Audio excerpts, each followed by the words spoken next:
Whoa, hello, and welcome to Live at Epiphan.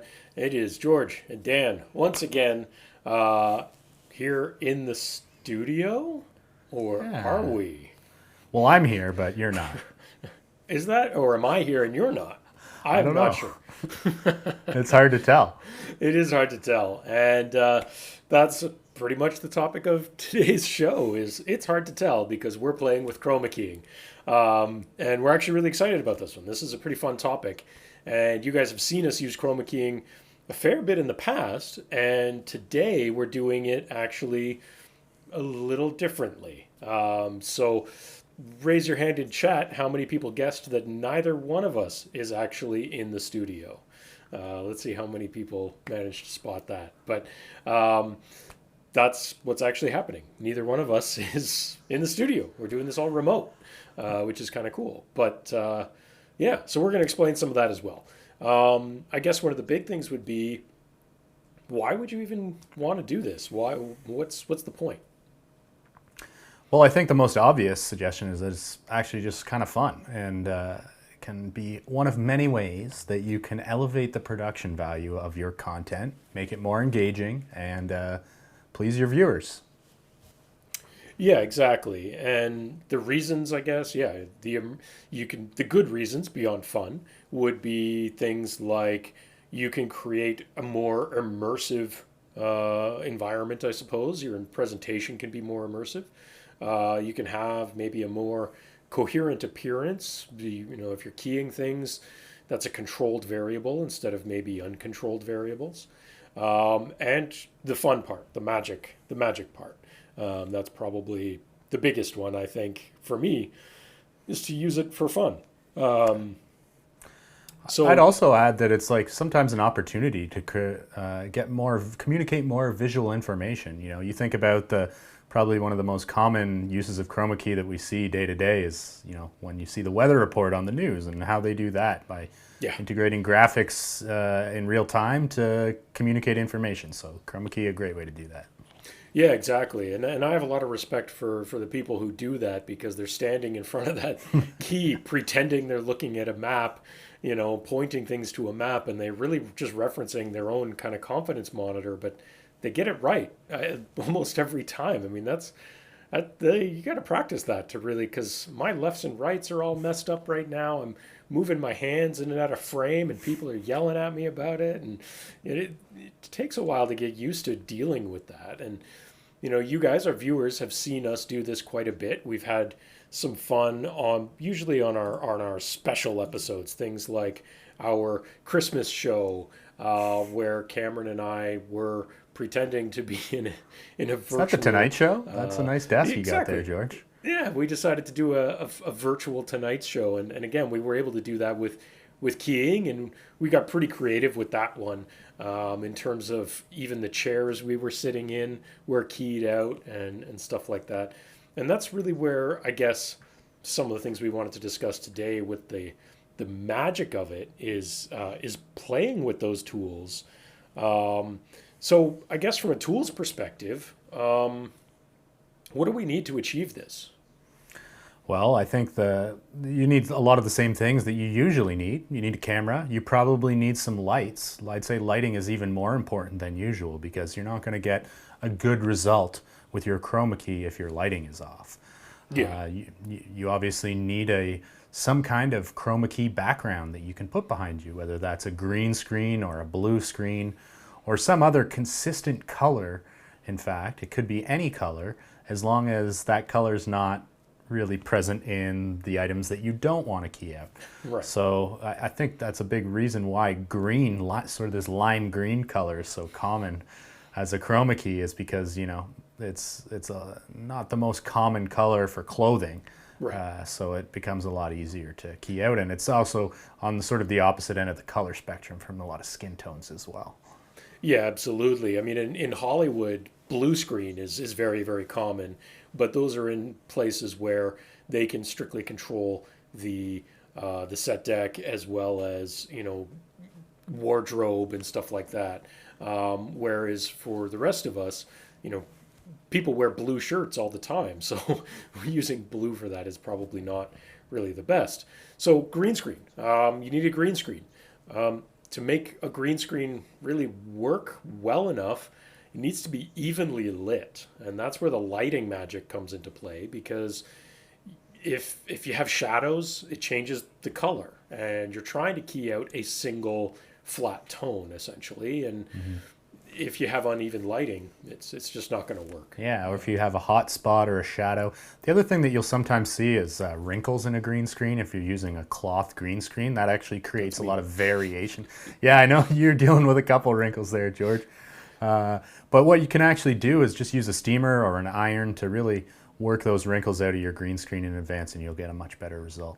Exactly. One advantage of using a cloth green screen like I do here in my home is that it's basically set up against my wall like a curtain, so I can actually pull it back when I don't want to use it, and my actual practical set wall is still behind there.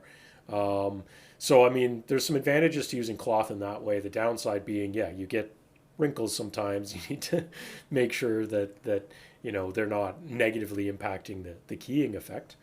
Of course, the other part, once we have a green screen, we have some lighting to light it up evenly.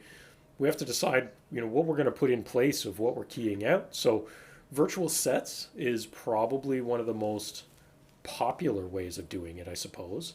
Today we're using a couple of shots of our studio, some of which are actually live camera shots. Some of them are still images, and if people in chat can figure out which is which, then congratulations. But we play around with a bunch of different stuff this way, and seeing how we can configure it and set it up. And of course, you have to have something that's doing the keying itself, and there's a bunch of ways of doing that.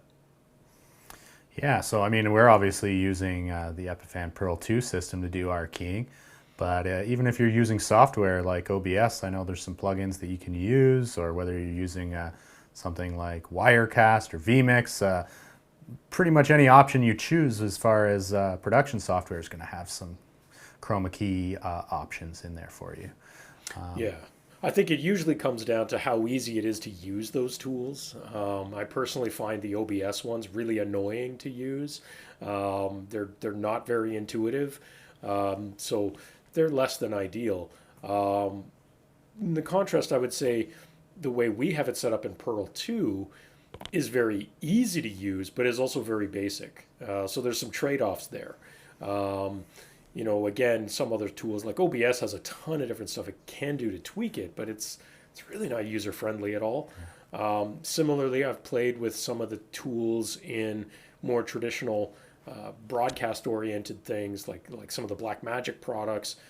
Again, you can get a very effective key out of it, but if you're not used to dealing with the lingo and the style of settings for more traditional broadcast setup, it might be a little confusing at first and take you a little while to kind of get into it. Mileage may vary, I suppose, depending on who the operator is and the tools you're using. But you have to have some kind of a tool to do it. Yeah, I think part of it as well is you want something that's quick that doesn't take too long. When you're trying to get that key right. I mean, even today while we were preparing for this, you've got changing lighting conditions sometimes. If you have a window or your environment changes, your camera setup changes, you need to be able to make those adjustments quickly and easily. And if it's too involved, you're not going to want to use it. Absolutely. So we have a green screen. We have something to key it out. We've decided on some of the elements. It might look something like this, where we have a background. We have in this case, this is exactly what we're doing right now, host A and host B, Dan and I.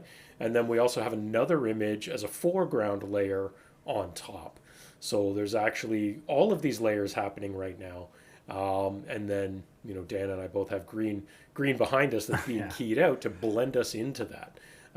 So this is, honestly, it's creative, but it's not that difficult to do this. Yeah. And you know what? The foreground layer is an important component as well, because it creates that sense of depth perception. Now, try as I might, I can't actually type on this laptop right now, but as long as I keep my hands in the proper position, it's a very convincing effect, actually.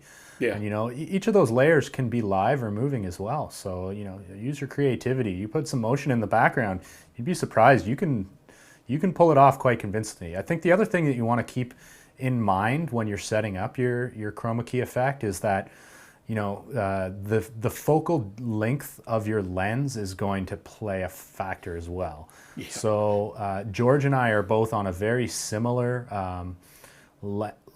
focal length on our camera lens, which essentially gives the result of our heads looking the same shape. If one of us is on a wide lens and one of us is on a telephoto, it's not gonna match up properly. And similarly with your background as well, sometimes you'll see people use a chroma key background that like the camera perspective just doesn't really match up with the talent in front of that chroma key. So maybe the background image is like a camera that's kind of looking up a little bit, but then your camera's a bit above them, and it creates some like cognitive dissonance there. So it's just be mindful of matching up those focal lengths and those perspectives of the background and the foreground elements as well. Yeah, exactly. And earlier when we were setting up, I was playing around with. I've been people telling me to not move my hands around too much, but part of that is because if I do bring it up into what is essentially the the over the desk, compared to my body and my head, my hands look absolutely huge because of that perspective you're talking about. Yeah. So, you do need to be conscious of that and make sure that you're positioning things correctly. My camera is actually pretty close to me and it's zoomed all the way out. So, I kind of have to work on that. It's also attached to my desk. I'm standing at the moment and my desk is height adjustable. So I put it at a height that I would actually never use it at, but it meant that it matched up better with your body positioning because, Dan, I think you're seated, right? That's right. I'm just sitting on a chair right now. Exactly. So getting those elements lined up. Now we do have a couple comments in chat. I see Kim there. Hey Kim, thanks for the compliment. He's saying great job with the chroma key. And Danny has a few tips as well. He's pointing out some things about how you could even use something like PowerPoint to do chroma key graphics in your foreground. That's a great idea. Apple Keynote has a magic move transition. Great ideas there. The one thing that you're pointing out there that I think is Danny's has a good point is applying a blur filter to certain layers in your chroma key. So if you're, obviously we want to be in focus here, George. Yeah. But we want the background to be out of focus in that case because it's going to help sell the effect a lot more. If this background was in crisp, detailed focus, it's going to look like an infinity of focus, which is not. It just doesn't jive well. It doesn't look like it's realistic. It doesn't feel real. Yeah, it doesn't feel real, and it takes away from the creativity of the effect a little bit. Everyone loves to shoot video with a little bit of a bokeh effect to the background anyways, right? And so faking that with your background image is a good idea. So for us, if we look at how we broke down these layers kind of in a more three-dimensional way, which we had in that slide, that picture is basically the same picture that we've just used a couple of different ways. And when that picture was taken, the focus was on the desk. And so the background was already out of focus. And then essentially, we just cut that picture up so that our foreground became just the desk part that was in focus and layered it on top. Yeah. So you could also just open your background in Photoshop and apply a simple Gaussian blur effect and get that focus where you need it. So. Exactly, yeah. You can also do a lot of other fun stuff. I think Cameron had some interesting gimmicks, which we have used before on this gimmicks? show. We don't do gimmicks on this show. But background now, Z-cam out of focus. That's a gimmick. Exactly. So we switched up the background there. It should be a totally live shot instead of a still image, but you probably can't tell. Oh, here we go. That's the beauty of it. So this is one of the other fun things that we can do is, and we've used this one before, Cameron and I did, to pretend that we were in a car. This is one of the things you can do. And in this case, this is a combination of a background is a video clip, a looping video clip, and then Dan and I are inserted, keyed, and then there's a few layers of images here, including a foreground, which is basically just a Photoshop car. But when you look at this, it turns out Dan is not, in fact, driving a car. We're kind of just there raw. So that's sort of the fun of it. We can transition between these kind of fun sets. Now, obviously, that car set as a virtual set, that makes it look like we're in a James Bond movie from the '60s. But modern ones are a little cleaner than that. But Yeah. it was You know fun. what's actually used quite commonly for that is actually just a projector. You Yeah, just pop a projector up on your wall. The benefit of doing it that way as well sometimes is that you actually get the reflections of the light onto the subject in the foreground. So if you're going for the car effect, maybe that's what you try. But if it's more about just like having fun, then a green screen's a great way to do it. yeah, exactly, exactly. So I don't know if anyone's asking about that slide, so I'm going to ignore that one unless we need it later.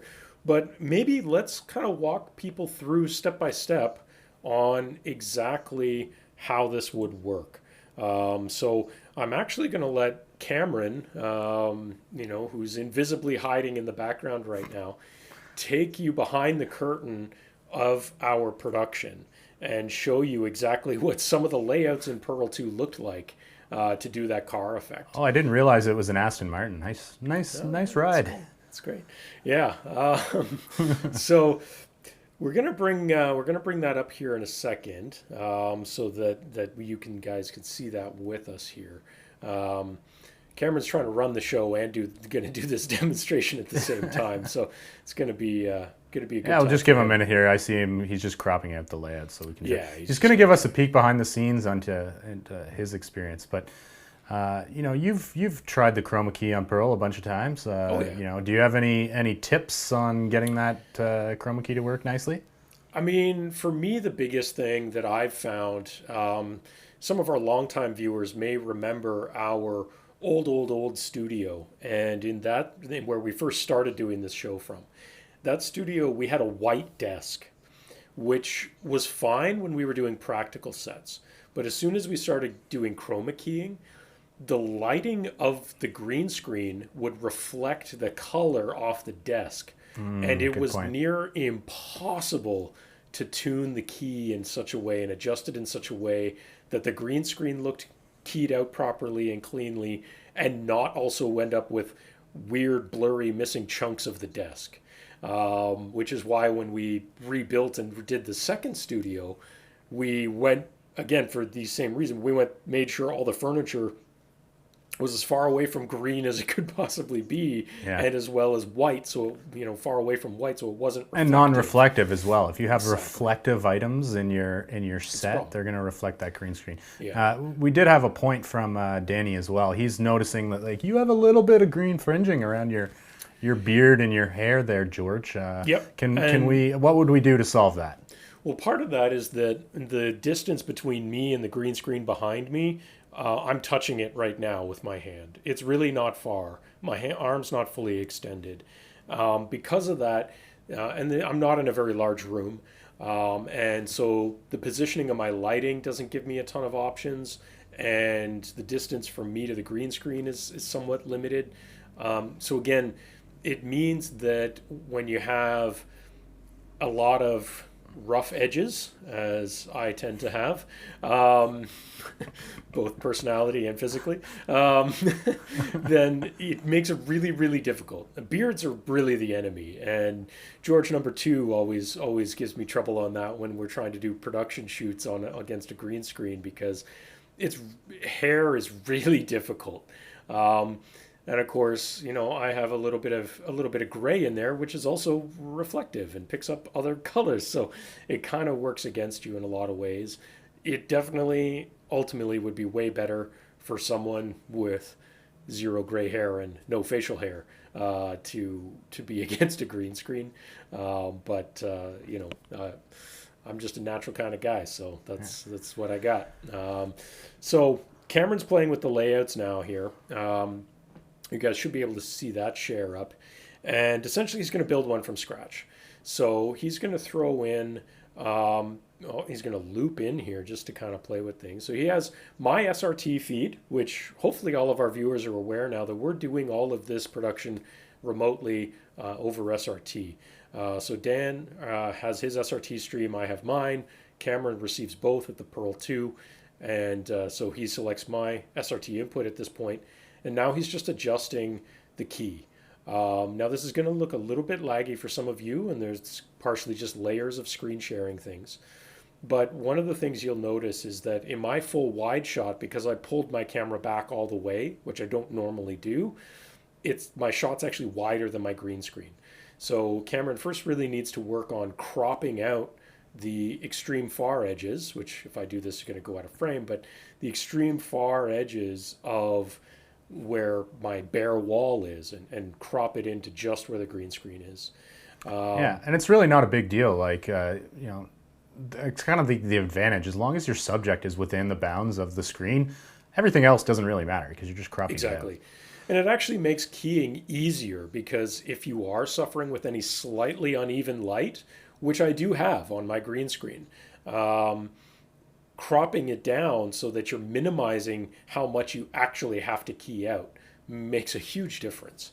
So you have a similar issue where yeah, my green screen is just not big enough, really. Like, it's not very wide at all.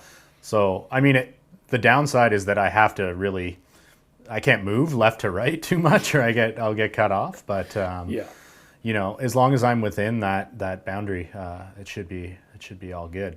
Exactly. So in this case, again, Cameron's pulled you in. He's basically going to set up a side by side. But again, because you have that very narrow green screen behind you, he has to crop that down. But once that's cropped down, it gets much easier to then again key it out. And although yours is darker than mine, yours is very nicely evenly lit. So what have you done to kind of get that even lighting on yours? Well, one of the advantages that I have, George, I think over what you're using, although smaller, my green screen's kind of made out of like well, I guess I can't really show you here because it's keyed out, but it's made out of kind of like a neoprene material, so it's a stretchy fabric. Right. And then the other thing is, fortunately, my wife has a steamer, so once I had it set up, I just did a quick steam with it, got all the wrinkles out, and I'm all set to go.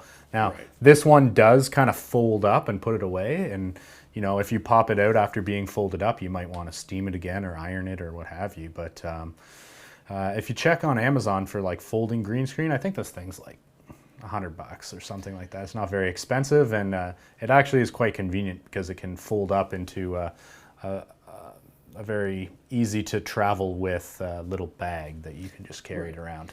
And in fact, I think I've got a blue screen on the other side of it, so I can kind of choose what color I want it to be depending on my needs. And that's an important note, is that your cost of doing this is going to vary. You know, yours about $100, but it's portable, which means you could have your little mini studio with a green screen on the road very easily. The cloth that I have behind me, the cloth itself is about $20. I bought some stands for it separately that I was previously using. I don't now. So the cloth is very inexpensive, but is going to wrinkle extremely easy, and without stands is not portable. And stands themselves are not always that portable if you don't want to bring a ton of gear. For more permanent installations, then there's tons of options. You can get just rolls of paper, which can be great because they won't wrinkle unless someone crunches it up. And we've done that in our studio. What are some of the other ones I've seen? There's companies who make pull-down ones. They're basically like old projector screens, except they're green. So you could mount it to your ceiling and pull it down. Yeah. That's cool. Those are expensive. I've seen the stand one too. You know, like the pop-up stand, a pop-up poster that like sort of retracts into the floor stand. Exactly. I've seen those. I mean, another option is you just paint a wall. Yeah. You know, I've seen that many times, and it works really, really well actually, because it's going to be even and consistent, and it can't wrinkle at all. So the only thing you want to make sure of there is texture. Texture is important. So if you're going to paint a wall, you need to make sure it's very flat and you're not getting weird, uneven textures, because that's going to give you the same problem that wrinkles on the cloth do. Yeah. So there's a bunch of variables there, and you know, ways to adjust things. So you saw Cameron playing around with some of the stuff there in the background. It's a challenge for him to try and do that and kind of run the show at the same time. Yeah, pretend to run the show. But here we go. We're in the car again, in the Aston Martin. I need to get my steering wheel. Here we go.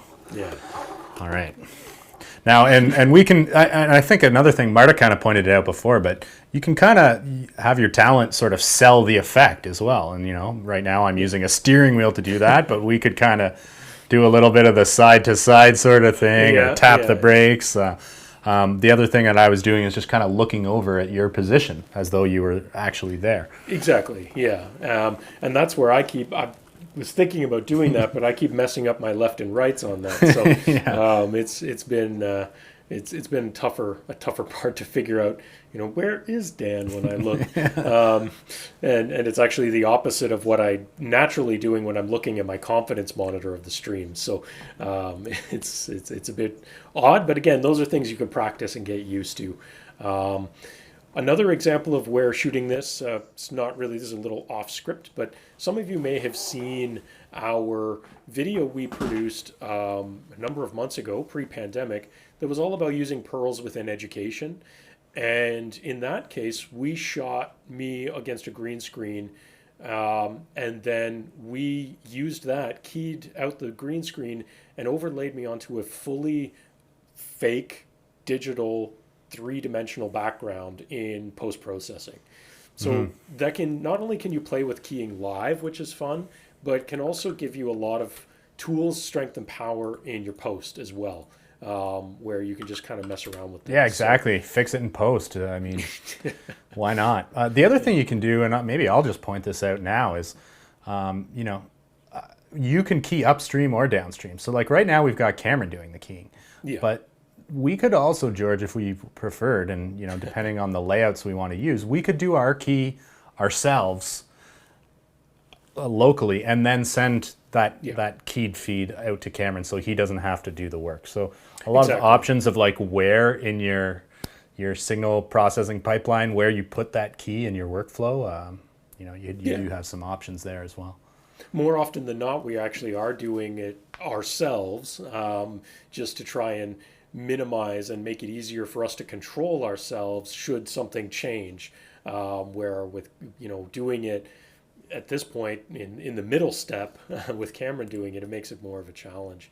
And then we do have different ways of doing that. So Cameron, for fun, let's go back to those raw shots of Dan and I'm just gonna, I don't think yours is that easy, but for me, I can switch my key on pretty easily with what I'm using. So you can see there that I went to this kind of blue background just as a quick change, but I can just go back to my other piece. But you'll see that if I try and play with conflicting keys, it gets weird quickly. So you want to make sure that you have things set up in the best way that you can. Oh yeah, really nice. Yeah. Yeah, so I mean, I think we've covered a lot of ground already. We're getting some comments as well. Oh, Linda was just saying, George, look towards the H on your Rust shirt, and that's the correct direction. Yeah, it's just not when I'm looking at my camera and I'm looking at what I see on my confidence monitor. It's the opposite. So I'm just not used to it, and we haven't been doing that. So anyway, I want to thank you all very much for joining us. Really appreciate it. I hope this helped you understand keying a little bit, and also gave you some tips on how to have fun with it and leverage it to make things interesting. Because if you want to drive a car, you can drive a car. If you want to sit in a studio that you're not anywhere close to, you can do that. So that's those are just some basics. You can take this. The limit is your creativity in this. So go out there and have some fun with it. Next week, we are going to be talking maybe a bit more of a technical topic, maybe, sort of, in a way, feature topic. We recently updated our Pearl products to support some different on-air style lights. And so we're going to be talking about those and how they can benefit a variety of customers, and certainly in particular our education customers who might be using Pearl in the classroom to make sure people understand the status. So we're going to be talking about those, demonstrating those. That'll be next week here live at Epiphan. And we're here every Thursday at 3 o'clock Eastern doing these. We've also been doing webinars every week. So check out the webinars as well. I just did the one yesterday with our friend Tim from Wowza talking about how Pearls and Wowza can work together. So if you're looking for a really high quality CDN, check out Wowza and check out that webinar from yesterday. And we have more of those coming up as well. That'll do it for now. Thank you, Dan. Let's go hit the drive-thru and grab a coffee. That's true. That's true. Thanks everyone for joining us. We'll see you next time. Bye bye.